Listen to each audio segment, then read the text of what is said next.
Bismillahirrahmanirrahim. Assalamualaikum warahmatullahi wabarakatuh. Alhamdulillahirabbil alamin wassalatu wassalamu ala asyrafil anbiya wal mursalin sayyidina maulana Muhammadin sallallahu alaihi wasallam. Amma ba'du. Puji syukur kita kehadirat Allah Subhanahu wa taala yang telah memberikan kita kesehatan, kesempatan sehingga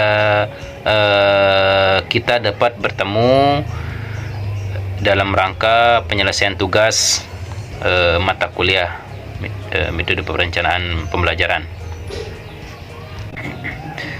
Dan kami atas nama kelompok 5 dengan beranggotakan, pertama saya atas nama Budi Satriawan, yang kedua Bapak Khairul Mutakin, yang ketiga Saudara Muhammad Saim, yang keempat Bapak Toto Suhyanto, yang kelima Ibu Lutfitah Rahma Putri, yang keenam Ibu Rahmatul Ulia, dan yang terakhir ketujuh Ibu Tina Ruhiantina.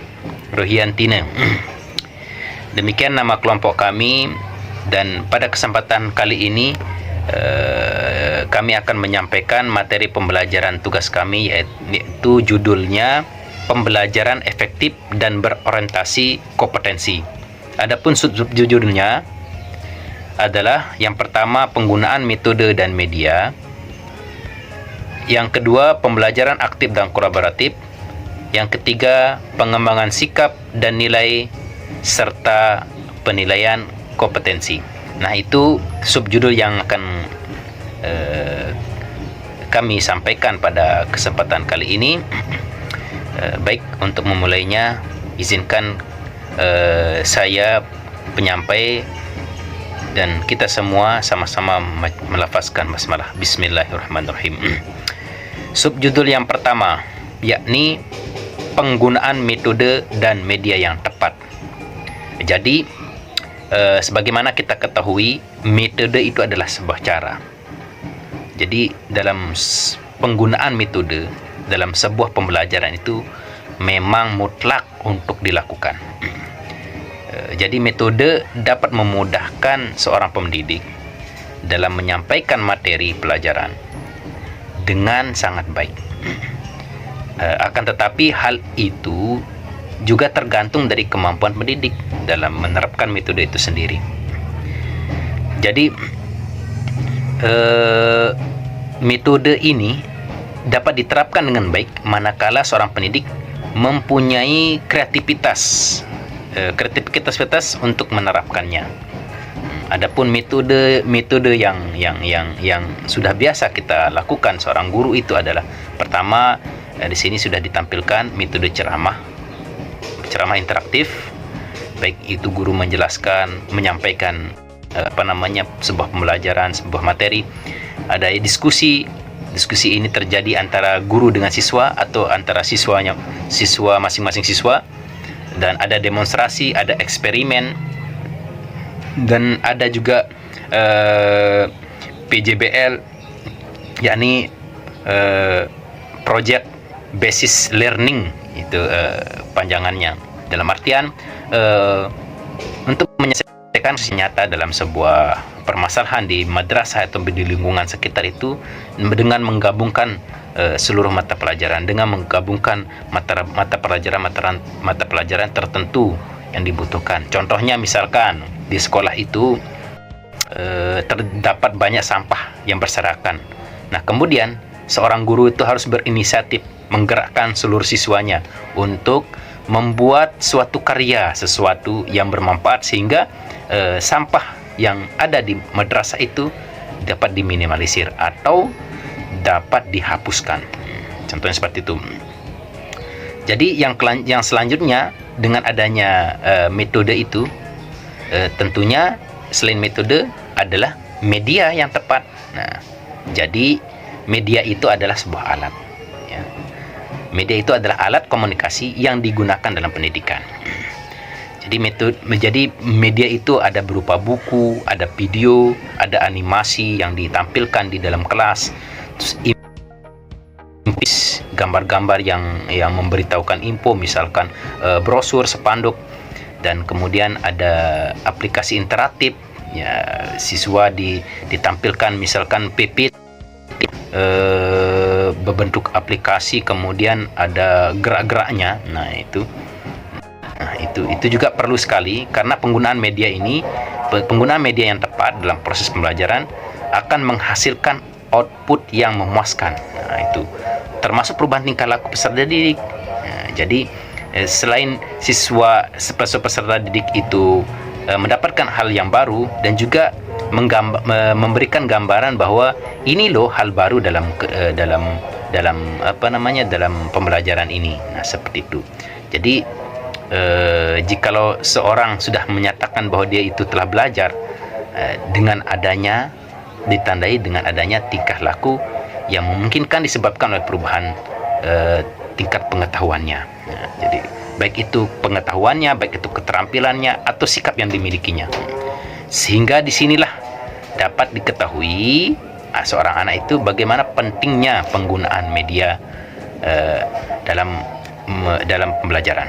Di antara keduanya ini, penggunaan metode dan media yang tepat, tentunya yang perlu diperhatikan adalah kesesuaian dengan karakter peserta didik adalah penting untuk efektivitasnya. Jadi efektivitas ini adalah tepat sasaran.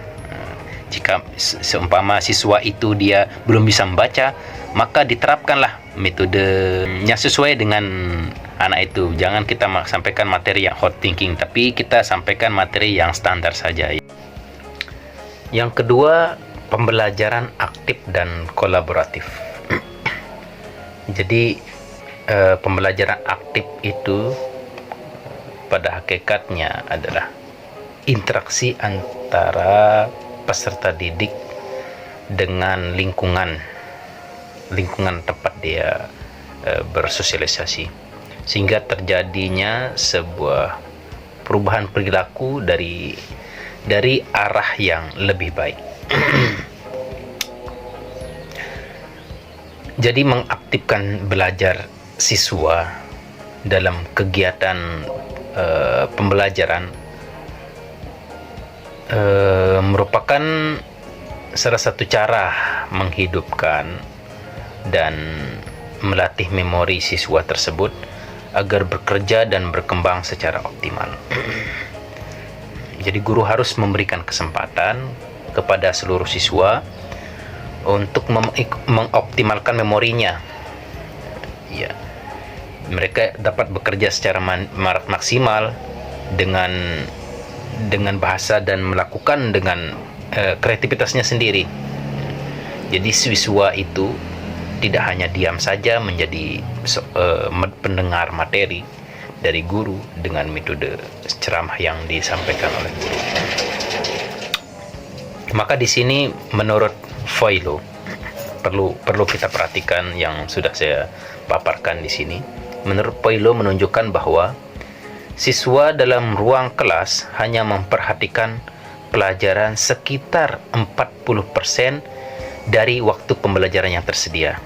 Sementara menurut McKechnie menyebutkan bahwa dalam 10 menit pertama, itu perhatian siswa dapat mencapai 70% dan berkurang sampai menjadi 20% pada waktu 20 menit terakhir. Nah, semakin waktunya banyak kita ngomong untuk ceramah dan lain sebagainya, maka kefokusan siswa memperhatikan itu semakin lama semakin mereka itu tidak memperhatikan kita. Nah, itu jadinya ini menunjukkan bahwa memanajemen waktu dan mengaktifkan siswa itu sangat perlu. Bagaimana seorang guru berinisiatif agar tidak hanya pembelajaran itu monoton saja. Yang selanjutnya, pembelajaran kolaboratif. Jadi pembelajaran kolaboratif ini pembelajaran di mana peserta didik saling belajar dan bekerja sama dalam kelompok kecil untuk meningkatkan tentunya pencapaian hasil belajarnya bersama dalam proses pembelajaran. Dan pembelajaran kolaboratif ini dia itu melibatkan pertukaran ide antara siswa dengan siswa yang lain. Jadi dalam satu kelompok bisa jadi nanti memusyawarahkan suatu permasalahan, mereka bertukar ide. Nah, itu fungsinya pembelajaran kolaboratif ini. Nah, untuk yang kedua ini, aktif dan berkolaboratif ini Strategi yang dilakukan oleh seorang guru itu adalah diskusi kelompok, membentuk diskusi, nah kemudian mengarahkan siswa atau mendorong siswa untuk berdebat dalam hal pembelajaran. Kemudian ada strateginya dengan role playing, bermain peran, memerankan atau memperagakan suatu permateri atau kisah-kisah diperagakan di depan. Nah, kemudian eksperimen. Nah, jadi strategi ini dimaksimalkan, direncanakan, kemudian ditetapkan oleh guru. Kira-kira dalam pembahasan kali ini strategi apa yang akan guru itu lakukan? Apakah tetap dengan diskusi kelompok, debat, atau bermain peran itu? Nah, kemudian dampak yang terjadi ketika ini maksimal, pembelajaran aktif dan kolaboratif itu, jadi akan menjadikan siswa itu motivasi belajarnya semakin meningkat, serta pemahamannya akan lebih mendalam atas pengetahuan baru yang pada proses pembelajaran tersebut. Selanjutnya, yang ketiga, pengembangan sikap dan nilai. Di sini juga saya menampilkan pendapat dari Profesor Sinolongan dalam buku Psikologi Perkembangan Peserta Didik oleh Profesor Sinolongan mengatakan nilai adalah suatu yang diyakini kebenarannya, dipercayai dan dirasakan kegunaannya serta diwujudkan dalam sikap atau perilaku. Ya. Jadi nilai itu sifatnya normatif lah. Jadi sifatnya normatif dan merupakan suatu keharusan yang menuntut wujudnya tingkah laku. Misalkan seorang anak itu memiliki nilai kesopanan dan kesadaran. Jadi dia memiliki sifat sopan, akan selalu otomatis berusaha untuk tutur kata dan sikapnya itu melakukan yang baik-baik saja, ya. Dan dia dapat membedakan mana yang baik dan mana yang buruk. Kalau anak itu sudah memiliki nilai kesopanan dan kesederhanaan. Artinya dengan kata lain, nilai-nilai itu perlu dikenali dahulu, kemudian dihayati, dan kita selaku seorang guru mendorong, kemudian terbentuklah sikap tertentu terhadap nilai-nilai tersebut. Jadi anak-anak yang usia yang sangat menentukan bagi masa depan perlu ditanamkan nilai-nilai tersebut. Metodenya bagaimana? Tentunya dengan pembiasaan, keteladanan.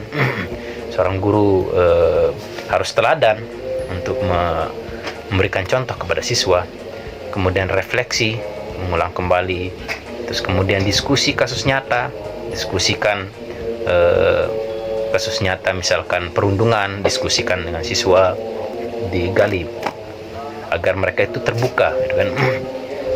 Jadi setelah itu baru kita dapat menyimpulkan nilai-nilai pengembangan mereka sejauh mana, sehingga kita dapat menentukan metode apa yang kita gunakan. Terus penanaman ini banyak terdapat dalam PKN atau KWN, pendidikan agama, LKS agama itu sudah tertera, tinggal dikaji, dan proyek lintas mata pelajaran itu perlu diintegralkan. Seperti yang saya katakan tadi, karena membuang sampah sembarangan itu bukan nilai-nilai yang patut untuk dikembangkan. Maka dari itu berusaha bagaimana caranya agar tidak terjadi pembuangan sampah sembarangan di sekolah itu dengan cara pendekatan dengan siswa. Jadi kita tanamkan sikap-sikap mereka, kita tanamkan nilai-nilai kebersihan di dalam lingkungan sekolah, seperti itu. Karena anak usia muda yang sangat menentukan bagi masa depan itu, baik untuk masa depan dirinya mereka sendiri maupun untuk masa depan bangsa ini, bangsa negara ini. Untuk itu kita sebagai generasi yang di atasnya lah, gitu ya, sudah semestinya kita memberikan kepada mereka suatu kebebasan, ya, untuk berkreasi sebagai wujud dukungan moral dalam mematahkan diri mereka. Jadi tentunya untuk mempersiapkan sebagai generasi penerus yang lebih mapan lagi untuk kedepannya. Namun di satu sisi kita juga berkewajiban memberikan pendampingan.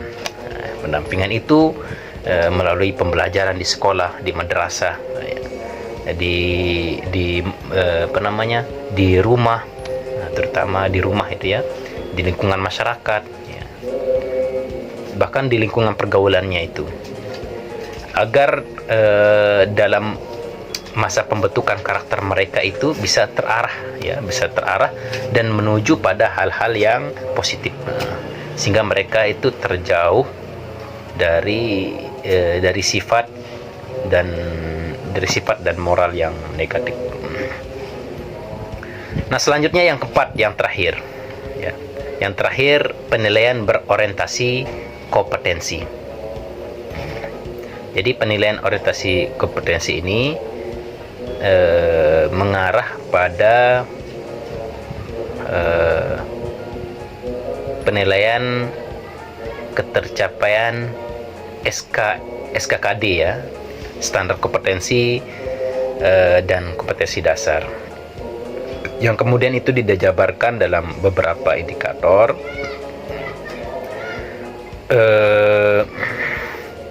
Kemudian KD itu KD itu kemudian dibandingkan dengan standar atau kriteria yang telah ditetapkan sebelumnya. Jadi hasil penilaian berbasis kompetensi dalam lingkungan sekolah atau madrasah itu sudah ditentukan lulus dan belum lulusnya. Jadi lulus itu berarti peserta didik telah memiliki kompetensi dasar, yaitu sama atau lebih besar dari standar. Jadi peserta didik yang belum lulus berarti kemampuan yang dimiliki belum mencapai standar. Jadi langkah ini perlu adanya di sekolah, karena seorang guru itu perlu mengetahui karakter bagaimana seorang anak itu, pemahaman kemampuannya itu agar guru itu mengetahui secara menyeluruh ya. Terus untuk menetapkan pemahaman itu dari segi kognitifnya bagaimana, tentunya diberikan ujian, kuis, IC, ulangan dan sebagainya. Sedangkan untuk memperhatikan sikapnya itu bagaimana, tentunya dengan mengobservasi siswa tersebut, terus melakukan wawancara dan sebagainya. Sedangkan bagaimana perilaku prakteknya di tentu kita berikan dia tugas praktek, tugas proyek, kita tugas presentasi, bagaimana kita amati bagaimana dia melakukan presentasi. Itu sudah bisa mencakup untuk memenuhi berorientasi pada kompetensi. Jadi apa yang dilakukan oleh seorang guru di sekolah itu tidak terlepas dari mengamati, mengobservasi, mengevaluasi seluruh siswanya ya. Baik itu siswa yang sudah kompetensinya dikategorikan dia lulus atau kategori dia belum lulus semua rata. Itu semua diamati oleh seorang guru. Nah, jadi kan di sini disampaikan fokus tidak hanya teori tetapi juga karakter dan keterampilan seorang siswa itu. Jadi nilai itu kadang kan kalau dinilai di raport itu ada nilai kuantitatif dan ada nilai kualitatif. Bagaimana kuantitatif itu dalam bentuk angka, tentunya dia di bawah standar KKM. Misalkan kalau kelas 3 itu KKM-nya 70, maka nilainya itu harus dia di atas 70. Kalau dia di bawah KKM, maka bisa jadi dikategorikan dia tidak lulus. Seperti itu ya. Sedangkan penilaian bentuk karakter dan keterampilan itu biasanya menggunakan penilaian kualitatif. Artinya bahwa dia nilai sikapnya ya, nilai prakteknya itu kategori baik, sedang, mahir, dan lain sebagainya itu sudah tercantum dalam penentuan penilaian, standar penilaian perapotan di madrasah maupun di sekolah. Baik, itu saja yang bisa kami sampaikan pada kesempatan kali ini. Kami atas nama kelompok 5 menyampaikan kepada ibu dosen minal aidin wal faidin, dan mungkin ada teman-teman yang lain yang juga satu kelas mendengarkan dari semua kelas PJJ. Kami menyampaikan minal aidin wal faidin, mohon maaf lahir dan batin atas segala kesalahan. Semoga amal ibadah serta amal ibadah puasa yang kita laksanakan sebulan penuh diterima oleh Allah Subhanahu wa taala. Sekian, kurang lebihnya mohon maaf. Dan akhir kalam, subhanakallahumma bihamdika asyhadu an la ilaha illa anta astaghfiruka wa atubu ilaik. Wabillahi taufiq wal hidayah. Assalamualaikum warahmatullahi wabarakatuh.